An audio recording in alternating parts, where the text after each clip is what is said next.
ఓం శ్రీ గురుభ్యో నమః. హరి ఓం. దుర్గే స్మృతా హరసి భీతిమశేషజంతో స్వస్థై స్మృతా మతిమతీవ శుభాన్ దదాసి దారిద్ర్య దుఃఖ భయహారిణి కాత్వదన్య సర్వోపకారకరణాయ సదార్ద్రచిత్త. అందరికీ నమస్కారం.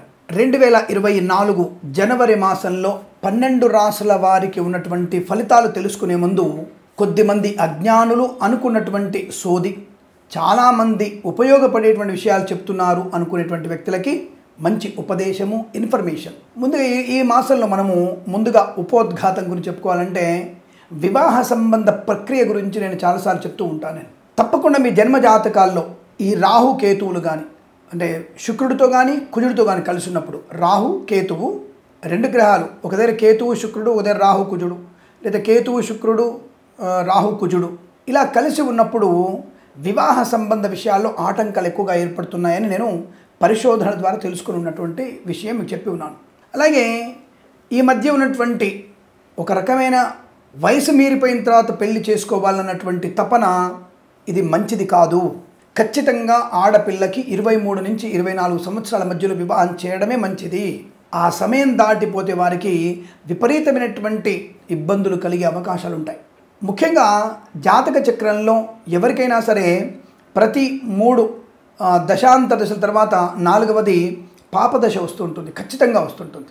యుక్త వయసులో ఉన్నప్పుడు మంచి శుభ సమయం జరుగుతున్నప్పుడే అమ్మాయికి వివాహం చేయాలి. అంతర్దశలలో మహర్దశలు ఎట్లాగూ 18 సంవత్సరాలు, 17 సంవత్సరాలు, 16 సంవత్సరాలు అలా ఉంటూ ఉంటాయి. కాబట్టి అంతర్దశానాథుడి యొక్క స్థితిని అనుసరించి మనం వివాహం చేయాలి. పర్లేదులే ఈ సంవత్సరం నెక్స్ట్ ఇయర్లో మనకి చేసేద్దామంటే ఆ సమయంలో శని వచ్చేస్తే ప్రమాదం కలిగే అవకాశం ఎక్కువగా ఉంటుంది. రెండవది, నేను అతనితో మాట్లాడాలి, నేను ఆవిడతో మాట్లాడాలి, పూర్తి ఇన్ఫర్మేషన్ తీసుకోవాలి అన్నటువంటి వ్యక్తులకి మరి మాట్లాడుకొని అంగీకారం తెలుపుకొని వివాహం అయిన తర్వాత కూడా మరి ఇద్దరి మధ్యలో భేదాభిప్రాయాలు ఎక్కువగా వస్తున్నాయి. దానివల్ల ప్రమాదాలు కూడా పొందుకుంటున్నారు. కాబట్టి ఇద్దరు వ్యక్తుల యొక్క కలయిక అనేది, 2 కుటుంబాల కలయిక అనేది తప్పకుండా అడ్జస్ట్మెంట్ అవ్వాల్సిందే. పెళ్ళైన 2 నెలలకు 6 నెలలకు వెంటనే బ్రహ్మాండంగా కలిసిమెలిసి ఉండేటువంటి అవకాశం తక్కువ మందికి ఉండే అవకాశం. ఎక్కువ మందికి 1 సంవత్సర కాలంలో వాళ్ళ గురించి పూర్తి ఇన్ఫర్మేషన్ తీసుకొని వీళ్ళ గురించి వాళ్ళకి, వాళ్ళ గురించి వీళ్ళకి, ఒకరికి అనుబంధాన్ని పెంచుకోవడానికి కనీసం 1 సంవత్సరం పడుతుంది. ఫుడ్ టేస్ట్ తెలుసుకోవడానికి మనకి కొంత సమయం పడుతుంది. అలాంటిది వాళ్ళ యొక్క కుటుంబ వాతావరణం, ఆలోచనలు, అత్తగారు, మామగారు, మరదలు, బావగారు, మరిదిగారు, ఇవి తెలుసుకోవడానికి కనీసం 1 సంవత్సర కాలం పాటు మన ఇద్దరి మధ్యలో భేదాభిప్రాయాలు కొద్దిగా దూరం పెట్టండి. వచ్చిన కోడని రాగానే ఏదో ఒక మాట అనడం, ఏదో నా కొడుకుని మింగేస్తున్నామని సాధించగలిగేటువంటి వ్యక్తులు, అత్తగారి మీద నెగిటివ్గా ఉన్నటువంటి వ్యక్తులు ఈ మధ్య మాకు చాలామందికి ఇబ్బంది కలుగుతోంది. రెండవది, ప్రతి వ్యక్తి జీవితంలో ఈ ప్రేమ కలాపాలు, దరిద్రమైనటువంటి ప్రేమ కలాపాలు ఉండి వివాహం తర్వాత కూడా విడిపోయినటువంటి ప్రేమ జంటలు మళ్ళీ కలవడానికి ప్రయత్నం చేస్తున్నారు. అది కేవలం శారీరకమైన కలవడం కోసం ప్రయత్నం చేస్తున్నవారు చాలామంది ఉన్నారు. మరి వివాహం అయిన తర్వాత నీ భర్తను వదిలిపెట్టి నీలవర్తో, నీ భార్యను వదిలిపెట్టి నీలవర్తో తిరుగుతున్నప్పుడు మరి కుటుంబం ఎంత అనుకూలంగా ఉంటుంది ఆలోచించండి. అంటే ఇదొకటి. అంటే వివాహం తర్వాత వెంటనే పాతకాలపు జ్ఞాపకులు, పాతకాలపు దుర్తిగా ఉన్నటువంటి దుష్టమైన మధుర స్మృతులు. నేను మధుర స్మృతి అనం దాన్ని. వివాహం అయింది, అయిపోయింది. నువ్వు రేపు నెక్స్ట్ నీకు నీ భర్త, నీ భార్య వరకు మాత్రమే రిలేషన్, నీ అత్త, నీ మామ వరకు రిలేషన్. గతించినటువంటి కానటువంటి దుష్ట స్మృతులు అవి మంచిది కాదు. అది ఆడవాళ్ళకి కానీ మగవాళ్ళకి కానీ. దానివల్ల ఈ ఉన్నటువంటి మంచి జీవితాన్ని నాశనం చేసుకుంటున్నారు కొంతమంది. ఇది చెప్పడానికి భయపడుతున్నారు పేరెంట్స్.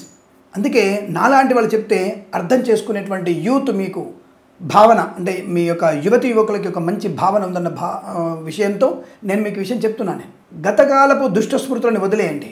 రేపటి నుంచి మీరు 7 అడుగులు వేసిన తర్వాత ఉన్నటువంటి బంధాన్ని మాత్రమే తీసుకోండి. ఈ అక్రమమైనటువంటి సంబంధాలు కూడా జీవితాన్ని నాశనం చేస్తున్నాయి. అలాగే ఆరోగ్య విషయాల్లో దాచిపెట్టి మూర్ఛ వ్యాధి అని, ఇంకొక వ్యాధి అని, ఏదైనా పెద్ద పెద్ద ప్రమాదాలని లాంటివి కూడా దాచిపెట్టి వివాహం చేయడం వల్ల విడిపోవడం, భార్యాభర్తల దగ్గర పిల్లవాడికి ప్రమాదాన్ని కలిగిస్తుంది. పేరెంట్స్ ఈ విషయంలో కూడా ఆలోచించే ప్రయత్నాన్ని చేయండి.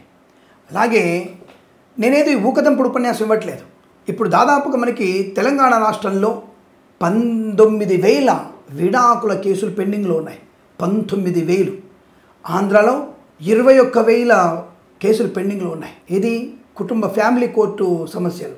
అలాగే మీకు చాలాసార్లు చెప్తున్నాను నేను, 79% లవ్ మ్యారేజెస్ ఫెయిల్ అవుతున్నాయి. ఇది నేను చెప్పడం లేదండి, విత్ రికార్డ్ తోటి మీకు సుప్రీంకోర్టు జడ్జి గారు, గవాయి గారు ఈ విషయాన్ని స్పష్టంగా చూడండి. ఇటువంటి పర్యవసనాలు ప్రమాదాన్ని కలిగిస్తుంది, మన దేశాన్ని అస్థిరపరుస్తుంది అనేటువంటి ఆయన కామెంట్ చేశారు. మీరు గూగుల్లో సెర్చ్ చేసుకోవచ్చు. ప్రేమ వ్యవహారాలు 79%, తెలుగు రాష్ట్రాల్లో 79%, 8% మనకి లవ్ మ్యారేజ్ ఫెయిల్ అవుతున్నాయి. అదే సమయంలో 46.6% అరేంజ్ మ్యారేజ్ ఫెయిల్ అవుతున్నాయి. ఇప్పుడు చెప్పండి, అరేంజ్ మ్యారేజ్ మంచిదా, ప్రేమ వ్యవహారం మంచిదా? ఈ విషయాన్ని ఆలోచించండి. ఏంటి మీ ప్రేమకు వ్యతిరేకులా అని అడిగే వ్యక్తులు కూడా ఉంటారు. ప్రేమకు దోమకు వ్యతిరేకం తర్వాత విషయం, మీలో ఉన్నటువంటి ఐక్యత, ప్రేమించి పెళ్లి చేసుకున్నటువంటి వ్యక్తులు 3 మాసాల నుంచి 6 మాసాల్లో విడిపోయినటువంటి వ్యక్తులు 88.6% కనపడుతోంది. Within 3 to 6 months, within 2 years లోపల విడాకులు పొందుకుంటున్న వారు 74%. ఇది ప్రేమ వివాహాల గురించి చెప్తున్నాను నేను. అదే అరేంజ్ మ్యారేజ్లలో 3 to 6 months విడిపోయే వారి సంఖ్య సింపుల్ ఓన్లీ 8% కనపడుతోంది. 2 years లోపల పెద్దలు ఒప్పుకున్నటువంటి పెద్దలకు పెళ్లి చేసుకున్న వాళ్ళు విడిపోయేవి మీకు 16.24 కనపడుతోంది. అలాగే 4 సంవత్సరాల తర్వాత ఈ అక్రమ సంబంధాల వల్ల పెద్దలకు వచ్చిన పెళ్ళిళ్ళు 46%, ప్రేమ వివాహాలు 79.8% చిల్లర విడిపోయేటువంటి అవకాశాలు కనపడుతున్నాయి. ఇలా మనం ఎందుకు చెప్పాల్సి వస్తున్న విషయం అంటే, మన గవాయి గారు, చీఫ్ జస్టిస్ గారు చెప్పినటువంటి, అంటే జడ్జి గారు, ముఖ్య న్యాయమూర్తి చెప్పినటువంటి విషయాన్ని అవగాహన తీసుకుంటే మనం ఎలా ఉండాలో ఆలోచించండి. మాకు తెలుసు అనుకొని రెండవ వివాహానికి చాలా ఇబ్బందులు పడుతున్నారు, ఇమడలేకపోతున్నారు. ప్రతి వ్యక్తి మిమ్మల్ని తప్పుగా చూస్తుంటాడు. ఆడపిల్లకైతే ఇంకా నరకం కనబడుతోంది. చెప్పడానికి బాగుంటాయి, ఆడపిల్ల అయితే ఏమిటి, నా పిల్లని తీసుకొని ఇంట్లో పెంచుకుంటాను, సాధ్యం కాదు. ఈ విషయాన్ని గుర్తుపెట్టుకోండి. కాబట్టి అరమరికలు లేకుండా ముందు కలిసిమెలిసి ఇద్దరి భావోద్వేగాల్ని పంచుకునే ప్రయత్నం చేయండి. ఇద్దరి మధ్యలో ఉన్నటువంటి ప్రతి విషయాన్ని మీ ఇద్దరి భార్యాభర్తలు చర్చించుకోండి. ఒకవేళ ఇబ్బంది ఎక్కువైతే ఇరువురి తల్లిదండ్రులని కూర్చోబెట్టి, 6 మాత్రమే ఎందుకు కూర్చోబెట్టండి, 3వ వ్యక్తి వద్దు. మీ కుటుంబంలో మీరు 6 ముఖ్యం, అత్త మామలు భార్యాభర్తలు, ఈ 6 ఇంపార్టెంట్. బోడి బావమరిది, బోడి మరదలు, బోడి వదినలు, బోడి మేనమామలు సలహాలు తీసుకోకూడదు. అది ప్రమాదాన్ని కలిగిస్తుంది. మీ సమస్యని మీరు పరిష్కరించుకోగలిగే శక్తి సామర్థ్యాలు మీకున్నాయి. ఏదైనా సరే అవతల వాళ్ళకి మనం సమస్య పరిష్కారం చేయబోతున్నాం కదా, అటువంటి ఉన్నత స్థాయిలో మీరు మీ సమస్యను మీరు పరిష్కరించుకోలేరా? ఆలోచించండి. అనవసరమైనటువంటి విషయాల్ని విస్తృతపరుచుకొని బయటి ప్రపంచం తెలియజేసి ప్రమాదంలో పడకండి. కాపురం నిలబెట్టుకునే ప్రయత్నం చేయండి. అలాగే భగవత్ చింతన ద్వారా ఈ సమస్య పరిష్కారం అవుతుంది. శివపార్వతుల అష్టోత్తరం, సీతారాముల అష్టోత్తరం చదువుకోవడం వల్ల అన్యోన్యమైనటువంటి దాంపత్య జీవనం. ఆది దంపతులు శివపార్వతులు, వారిని స్మరణ చేస్తే తప్పకుండా మన జీవితం అద్భుతంగా ఉంటుంది. మీ జీవితంలో వచ్చేటువంటి చెడు విషయాల్ని మంచిగా మార్చగలిగేటువంటి శక్తిని భగవంతుడు మీకు కలిగిస్తాడు. ఆయన వచ్చి మనల్ని ఏమి భార్య దగ్గర కూర్చోబెట్టి మాట్లాడడం, మీలో మంచి భావనను కలిగిస్తాడు. అది మంత్రం యొక్క శక్తి. కాబట్టి భగవంతుని యొక్క ఆరాధన సర్వదా శ్రేష్టంగా చెప్పబడుతూ తొందరపాటు నిర్ణయాలు తీసుకోకండి. పిల్లల భవిష్యత్తుని నాశనం చేసే ప్రయత్నం చేయకండి. ఈ విషయాన్ని మీరందరూ తెలుసుకుంటారని నేను చెప్పబడింది. ఇదంతా కూడా రికార్డెడ్. నేనేది ఊకదంపుడు ఉపన్యాసం ఇవ్వట్ల. శాస్త్రంలో కూడా గ్రహాల యొక్క ప్రభావం, మంత్రం వల్ల ఉపయోగం చెప్తూ సమాజం హితం కోసం చెప్పేటువంటి మంచి విషయాలు. ఇది విని ఆనందపడండి, 10 మంది తెలియజేయండి. మీకు ఇది చెడుగా అనిపిస్తే డ్రాగ్ చేసుకుని ముందుకెళ్ళండి, లేదా 10 మందికి విషయం తెలియజెప్పే ప్రయత్నం చేయండి. మన ఛానల్ని సబ్స్క్రైబ్ చేసుకోండి. శుభమస్తు. నమస్కారం.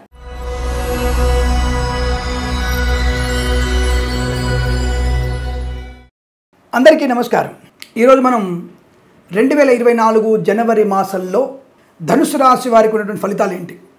ముఖ్యంగా ఒక విషయం గుర్తుపెట్టుకోండి. లాస్ట్ మంత్లో మీరు ఏమైనా శుభ కార్యక్రమాలు చేశారా? చేసి ఉంటే ఈ మాసంలో మీకు పుణ్య ఫలితం వల్ల అనేక రకాల శుభయోగాలు కలుగుతాయి. గత మాసంలో మీరు ఏదైనా పొరపాటు చేసి ఉంటే, చిన్నదో పెద్దదో ఏదైనా సరే, ఈ నెలలో మొదటి వారంలోనే మీకు దెబ్బ పడబోతోంది. అంటే అనవసర వ్యక్తుల వల్ల, ఇతరుల యొక్క దృష్టి దోషాల వల్ల, ఇతరుల యొక్క శాపం వల్ల, నిందల వల్ల మొదటి వారంలోనే మీకు ముప్పు తిప్పలు పడేటువంటి అవకాశం ఉంటుంది. ఒక్క పని వల్ల మీరు నష్టాన్ని పొందుకున్నారు. ఒకటి ఏంటంటే అది అవతల వ్యక్తికి హామీ ఇచ్చి హామీని నిలబెట్టుకోకపోవడం వల్ల ఈ మాసంలో మొదటి వారంలో మీకు అనేక రకమైనటువంటి అనర్థాలు జరిగే సూచనలు కనబడుతున్నాయి. వాటిని బయటపడడానికి భగవంతుని ఆరాధన మాత్రమే ముఖ్యం. అది కూడా సుబ్రహ్మణ్య స్వామి ఆరాధన ఎక్కువగా చేసుకోండి. ఇంతే. దానివల్ల మంచి ప్రయోజనం ఉంటుంది. నేను గత మాసంలో చేసినటువంటి అనేక రకమైనటువంటి చికాకులు, ఇతరులకు చికాకు పెట్టడం, ఇతరుల ధనం తీసుకోవడం కానీ, లంచాలు పుచ్చుకొని ఉన్నా సరే మొదటి వారంలోనే, జనవరి మొదటి వారంలోనే మీకు కష్టము, నష్టము, తొందరపాటుతనము, విద్యా ఉద్యోగ వ్యాపార నష్టాన్ని పొందుకునే అవకాశం కనబడుతుందండి. వెంటనే అనుకోవచ్చు, ఫలాని ఆ స్వామి, ఫలాని ఈ స్వామి, ఫలాని ఛానల్ వాళ్ళు బాగుందని చెప్పారు, ఎవరిది నమ్మాలో తెలియదు. నేను మీకు చాలాసార్లు చెప్తూనే ఉన్నాను. నేను దయచేసి మాస ఫలితాలని మీరు 3 మాసాలు, నేను ఆల్రెడీ నవంబర్, డిసెంబర్, జనవరి ఇప్పుడు చెప్పేస్తూనే ఉన్నాను. కాబట్టి ఈ 3 మాసాల ఫలితాలని ఒకసారి మీరు ఒక బుక్లో రాసుకోండి. మీకున్నటువంటి, మీకు ఎంత మంచి జరిగింది, ఎంత నెగిటివ్ జరిగింది మీరు టిక్ పెట్టుకోండి. దాని తర్వాత ఈ 3 మాసాల ఫలితాలు మీకు 80% అన్న మ్యాచ్ అయిందా? 80%. నన్ను మాత్రమే నమ్మండి, ఇంకొకరిని నమ్మకూడదు. ఒకవేళ నాకంటే 10% ఇంకొకళ్ళు మంచి చెప్పినా వాళ్ళని మాత్రమే నమ్మండి, నన్ను నమ్మకూడదు. నన్ను డిలీట్ చేయండి. రోజు ఫలితాలు కూడా అంతే. ఒక్క 1 మంత్ 2 మంత్స్ మీరు కొద్దిగా శ్రమ పడండి, అప్పుడు నమ్మండి. లేకపోతే వదిలేద్దాం. దాని గురించి ఎందుకు అంత మీరు టెన్షన్ పడడం? కాబట్టి దీని గురించి నా కింద కామెంట్ చేసి ఇవన్నీ పనికిరాని వద్దు. నీకేమైనా పనికొచ్చేది ఉందా నేను చెప్పేయండి. నేను చెప్పేటువంటి ఇంట్రొడక్షన్లో ఒక మంచి మాట చెప్తాను నేను. అది మన భవిష్యత్తుకి పునాదిగా ఉంటుందని. నమ్మేవాళ్ళు చాలామంది ఉన్నారు, నమ్మని వాళ్ళు ఒకళ్ళిద్దరు ఉన్నారు. వాళ్ళని కూడా నేను యాక్సెప్ట్ చేస్తాను. నేను ఎవరినైనా సరే ఫాలో చేస్తాను, తప్పకుండా ఫాలో చేస్తాను. కానీ కొంతమంది విషయాల్లో మాత్రమే నేను నెగిటివ్గా వాళ్ళకు కూడా మాటలు మాట్లాడినప్పుడు నేను కూడా ఆన్సర్ గట్టిగా ఇస్తాను. నేనేమనుకోను. నన్ను ఒరే తుర్రే అనేటువంటి స్థాయి నీకు లేదు. నీకు ఈ విషయం గుర్తుపెట్టుకోవాలి. నువ్వెంత, నీ బ్రతికెంత అనేది ఆలోచించు ఫస్ట్. నేను కనీసం 5 లక్షల మందికి నన్ను చూడగలుగుతున్నారు. నాలో ఏదో ఒక విద్వత్తు ఉందన్నటువంటి జ్ఞానం నాకు ఉంది. 5% చాలు. నేను గొప్పని చెప్పట్లా, బట్ ఆ 5% విద్వత్తు కూడా నాకు మంచి ఖ్యాతిని కలిగిస్తుంది. 10 మంది వెళ్ళగానే గుర్తుపడతాను నన్ను. కానీ నిన్ను ఏ విషయంలో గుర్తుపట్టాలి, ఏ సాధించావని గుర్తుపట్టాలి. ఒక జ్యోతిష్యం పక్క పెట్టు, ఒక విజ్ఞానం గురించి మాట్లాడుతున్నావా, పేదవారికి సహాయం చేసావా, నీ తల్లిదండ్రులకి సేవ చేస్తున్నావా, ఇదంతా లేదు. నాకు జాతకాలు బాగుందని చెప్తే డబ్బా కొట్టుంటే నీకు హ్యాపీ, నెగిటివ్ ఉందంటే మాత్రం నీకు నష్టం. మందు కొడతావరా, చస్తావరా అంటే భయం. నువ్వు చెప్పేంత సుత్తి ఎక్కువైపోయింది. జాతకాలు చూసుకో. ప్రతి అంశము గురించి, ప్రపంచంలో ఉన్నటువంటి ఏ అంశం గురించి అయినా చెప్పగలిగేటువంటి ఏకైక శాస్త్రం జ్యోతిష శాస్త్రం మాత్రమే. ఆ విషయాన్ని మాత్రమే గుర్తుపెట్టుకోండి. ఒక్కొక్కళ్ళ విద్వత్తు బాగా ఉండవచ్చు, ఇంకా విద్వత్తు ఉండవచ్చు. సంస్కృతంలో సమ్మిళితం చేసి జ్యోతిష శాస్త్రం ఇంకా బాగా చెప్పవచ్చు, పాండిత్యతో చెప్పవచ్చు. నేను కొంతమంది పురాణ చెప్పేవాళ్ళని కూడా నేను నెగిటివ్ చూస్తాను. ఆ మధ్య ఒక ఆయన వచ్చేసి, అంటే ఇక్కడ ప్రస్తాంశం కాకపోయినా చెప్పాల్సిన అంశంగా చెప్తున్నాను నేను. ఒక ఆయన వచ్చేసి మాస్కాయలు పెట్టొద్దు అంటాడు. అసలు మాస్కాయలు అంటే ఏంటో తెలుసు? కనీసం అంత పరిజ్ఞానం ఉన్నవాడికి ఏదో బ్రాహ్మణుడు చెప్పినట్టుగా జగమెరిగిన బ్రాహ్మడికి జంధ్యమేలు అన్నట్టుగా పురాణాలు చదివి బుద్ధిమాంద్యం వచ్చిందేమో. మాస్కాయలు పెట్టొద్దు అంటాడు. 12 కర్మవరికి అంటాడు. మాస్కాయలు ఎందుకు పెట్టాలి అంటే సైంటిఫిక్ రీతి దానికి ఉంది. దానికి ఒక వీడియో చేసి చూపిస్తాను. ఒక పురాణం, దానికి ఒక స్పష్టమైనటువంటి పురాణం ఉంది. మాసికం, ఏ మాసికంలో ఎందుకు పెట్టాలి. మన యొక్క 9 నెలల్లో శిశువు మారేటప్పుడు ఒక్కొక్క ఉత్పత్తి శరీర అవయవం పెరుగుతూ ఉంటుంది. దానికి ఆ యొక్క గతించిన వ్యక్తి మళ్ళీ పునరావృత్తి పొందడానికి పెట్టవలసిందే మాసికం. ఒక్కొక్క మాసికం ఒక్కొక్క అవయవాన్ని తయారు చేస్తుంది. అది సైంటిఫిక్గా చెప్పబడింది. అలాంటిది పురాణం చెప్పే వ్యక్తికి మరి మూర్ఖుడా అర్థం కాలేదు నాకు. చాలా మంచి విషయాలు చెప్తూ లేనిపోని ఇటువంటివి పెడితే హిందూ ధర్మం ఎటుపోతుంది? అభిషేకం చేయొద్దంటాడు, గొడ్డాభిషేకం లేదంటాడు, కుంభాభిషేకం లేదంటాడు. ఒకసారి దేవాలయ వాటి గురించి మాట్లాడాలి, చదువుకోవాలి మీరు. అన్నీ తెలిసిన వాళ్ళు ఇలా మాట్లాడితే మళ్ళీ ఏంటో బిల్వార్చన లేదంటాడు. చెప్పబడింది. ఇవన్నీ కూడా మనకి ఉన్నాయి. పిండోపనిషత్తు అనేటువంటి దాంట్లో మాసిక వివరణ చెప్పబడింది. ప్రస్తుతం అవసరం లేకపోయినా చెప్తున్నాను, ఎందుకంటే ఇది తెలియాలి 10 మందికి. పురాణం చెప్పగానే మంచిగా పెద్ద ఆయన, మంచిగా అరగుండు ఉంది, మంచిగా పద్ధతిగా ఉంటాడు, బాగా చెప్తాడు, సంస్కృతం శ్లోకం చెప్తాడు. ఎవరికి కావాలి నీకు? ధర్మాన్ని పాటించేది స్పష్టంగా చెప్పు. ఇప్పటికే సగం నాశనం అయిపోతుంది. ఈ విషయం గురించి మాట్లాడే వ్యక్తులకే నా సమాధానం. ఒకవేళ ఆయన చూస్తే నాకు సంతోషం. చూడాలనే చెప్తున్నాను ఈ విషయాన్ని. నేను ప్రతి మాసికం పెట్టుకోవాల్సిందే. ఈ విషయాన్ని గుర్తుపెట్టుకోండి. వేదంలో ఉంది ఇవన్నీ వేదంలో స్పష్టంగా చెప్పబడింది. కాబట్టి సరే, ప్రస్తావనకు వచ్చేసరికి ఎందుకు చెప్పానంటే మొదటి వారంలోనే మీకు ఈ రాశి వారికి తీవ్రమైనటువంటి ఒడిదుడుకులు, నష్టము, కష్టకాలము, అలాగే మద్యపాన సేవన వల్ల ఇబ్బందులు, లంచం పుచ్చుకోవడం వల్ల నష్టాన్ని పొందుకునే అవకాశాలు ఉన్నాయి. లేనిపోని అవరోధాలు, లేనిపోని అవాంతరాలు క్రియేట్ చేసుకోవడం, విద్యా నష్టాన్ని, ఉద్యోగ భంగాన్ని పొందుకోవడం, లంచం పుచ్చుకోవడం, పక్క వాళ్ళతో అనవసరం గొడవలు రేగించుకోవడం, వాహనాన్ని వేగంగా నడపడం, ఇతరులకి ఇబ్బంది కలిగించడం, బాధ కలిగించడం, దానివల్ల మీరు పోలీస్ స్టేషన్లో కాలం గడపాల్సి వస్తుంది. అలాగే మొదటి రోజునే ఈ ఆంగ్ల సంవత్సరం కొత్తగా మార్పు ఏమి ఉండదు. ఆంగ్ల సంవత్సరంలో మొదటి రోజు ఏముంది, దానికి లెక్కల కోసం పెట్టుకున్నటువంటి మనకి రోజు అది. దాన్ని మద్యపాన సేవన చేసి అర్ధరాత్రుల వరకు అపరాత్రుల వరకు తిని అర్ధరాత్రులు మాంసాహారం తిని పొద్దున్నే లేవకుండా మనం ఏమి ఉద్ధరిస్తున్నామని, నువ్వు మద్యపాన సేవన చేయడానికి నువ్వు ఎంత సంపాదించావని, ఏమి మీకు ఆనందం కలుగుతుంది దాంట్లో విషయం. తాయి తదనాడితే పొద్దునుంచి కాళ్ళు తగి తలనొప్పి లేచి పెళ్ళాన్ని కొట్టి తల్లిని తిట్టి తండ్రికి దూరంగా నోరు చూయించు నోరు దాచుకొని ముఖం దాచుకొని ఇవి చేయడానిక? ఇది మొదటి వారంలో మీకు అవమానము, ఆర్థిక నష్టము, వాహన ప్రమాదము, చికాకు కలిగించే అవకాశాలు ఎక్కువగా ఉన్నాయి. జాగ్రత్త. మొదటి వారంలో వ్యాపార నష్టం, రైతన్నలు కూడా ఈ బ్రోకర్ల వల్ల నష్టపోయే అవకాశం. మీ ధాన్యం కాస్త మంచు కూరడం వల్ల కాస్త మంచులో మీ ధాన్యం తడిసే అవకాశం ఉంది. కాపాడుకునే ప్రయత్నాన్ని చేయండి. దానికి టార్పిలిన్ కవర్స్ గట్టిగా కప్పే ప్రయత్నం చేయండి. ధాన్యం కాపాడుకోండి. పశువుల వల్ల పందుల వల్ల కూడా ధాన్య నష్టాన్ని పొందుకునే అవకాశం, బ్రోకర్ల వల్ల కూడా. ఈ పందులు పంది కుక్కలేమో ఈ రకంగా చేస్తే, బ్రోకర్లు అయినటువంటి పందులు మీ ధాన్యాన్ని తక్కువ ధరకి అమ్మించే ప్రయత్నం చేస్తుంటారు. కాబట్టి కాస్త జాగ్రత్తగా ఉండే ప్రయత్నాన్ని కొనసాగించండి. రైతన్నలు కూడా ఒకటో వారం తప్పకుండా 2, 3, 4 వారాల్లో మీకు ధనము, మంచి పంట దిగుబడి, పూలు, పళ్ళు, కూరగాయలు, మినపగుళ్ళు, చింతపండు, బెల్లం, మిర్చి, పత్తి పరిశ్రమ, సూపర్ మార్కెట్, కిరాణా వ్యాపారంలో మంచి లాభాలు పొందుకునే అవకాశం ఉంటుంది. విద్యార్థులకి చాలా మంచి విద్యాభివృద్ధి. 2వ వారంలో నుంచి మీకు మంచి పరీక్షల విజయం, IELTS, GRE, TOEFL, SAT, MAT అన్ని రకాల పరీక్షల్లో కూడా, ప్రభుత్వ రంగ పరీక్షల్లో ప్రమోషన్ కోసం రాసే పరీక్షల్లో కూడా విజయం సాధించగలిగే అవకాశం.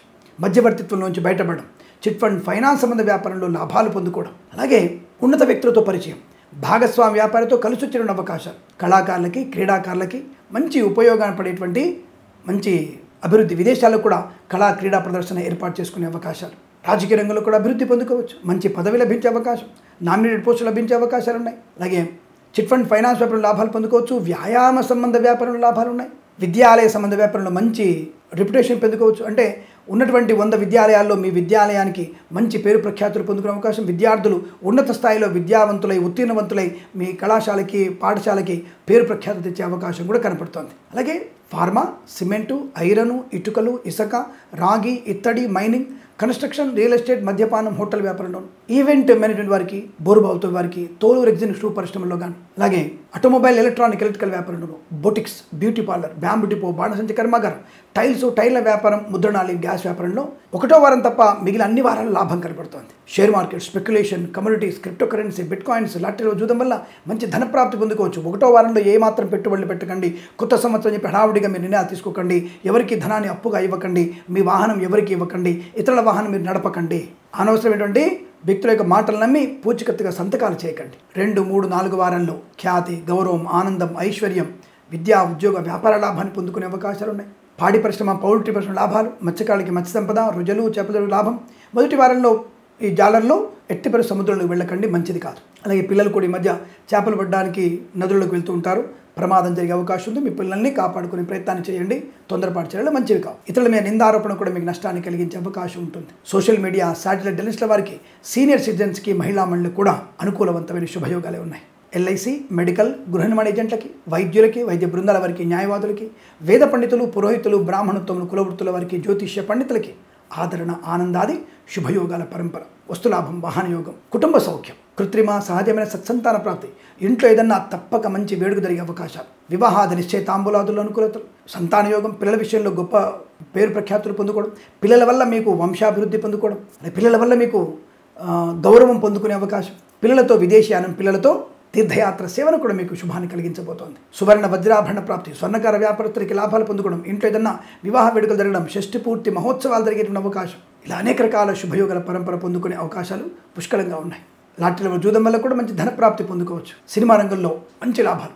2, 3, 4 వారాల్లో విడుదలయ్యేటువంటి మీ చిత్రాలు లాభాన్ని, చిత్ర నిర్మాణ ప్రారంభం విజయాన్ని, ఆటంకం లేకుండా పూర్తవడం, విడుదలైన చిత్రాలకి మంచి ధనలాభం, నటీనటులకి, దర్శక నిర్మాతలకి, బుల్లితెర నటులకు కూడా మంచి యోగవంతమైనటువంటి ధనధాన్య వృద్ధి పొందుకునే అవకాశాలు, ఆత్మస్థైర్యం, వాక్చాతుర్యం, సోదర మైత్రి, కోర్టు తీర్పులు అనుకూలంగా రావడం, మాతృసౌఖ్యాన్ని, పితృసౌఖ్యాన్ని పొందుకోవడం, మంచి విద్యా పరిపూర్ణత పొందుకోవడం, ప్రభుత్వ ప్రైవేట్ సంస్థల్లో ఉద్యోగ లాభాన్ని పొందుకోవడం, వాహనయోగం, విదేశాల్లో విద్యా, ఉద్యోగ, వ్యాపార లాభాన్ని పొందుకోవడం, శ్రేణివాసం, గ్రీన్ కార్డ్, పిఆర్, H1B వీసాలు పొందుకునే అవకాశం, రోగనాశనం, రుణ విమోచనం, ఇచ్చిన ధనము తిరిగి రావడం, అలాగే అన్యోన్య దాంపత్యం, విడిపోదామనుకున్న జంట మొదటి వారంలో విడిపోదామిగా అన్నటువంటి ప్రయత్నం ఉంటాయి.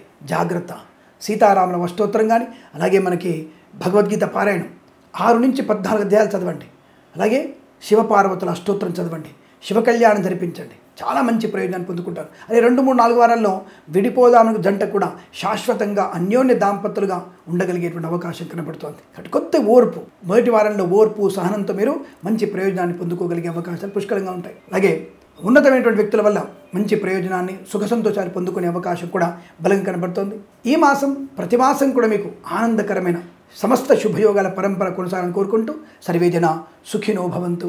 ప్రేమతో మీ కిరణ్ శర్మ.